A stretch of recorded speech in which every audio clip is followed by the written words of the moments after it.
Hi friends, welcome to my channel. கதையின் தலைப்பு சிறிய சிட்டுக்குருவியின் சாகசம். ஒரு மழைக்காலத்தின் பிற்பகலில் பசுமை நிறைந்த ஒரு பெரிய மரத்தின் கிளையில் ஒரு சிட்டுக்குருவி அமர்ந்திருந்தது. அதற்கு பெயர் பீபி. பீபி மிகுந்த சுறுசுறுப்பானது, எப்போதும் பல இடங்களை பறந்து கண்டுபிடிப்பது இதற்கு பிடித்த வேலையாக இருந்தது. ஒரு நாள் பீபி தனது நண்பர்களுடன் ஆற்றுக்கு அருகே பறந்து சென்றது. அங்கு பல மொட்டுக்கள் பூக்கும் நிலையில் இருந்தன. நாம் இன்று புதிய இடத்தை கண்டுபிடிப்போம் என்று பீபி உற்சாகமாக கூறியது. அதன் நண்பர்கள் அசந்தும் பீபியுடன் புறப்பட்டன. அந்த குட்டி பறவைகள் பறந்து பறந்து ஒரு பெரிய காய்கறி தோட்டத்திற்கு சென்றன.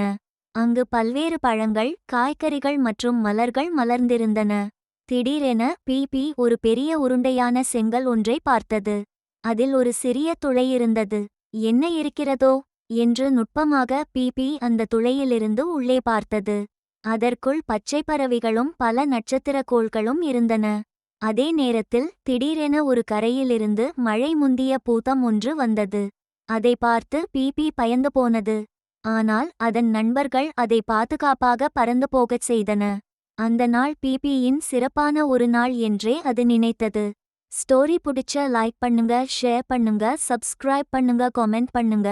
Thank you friends.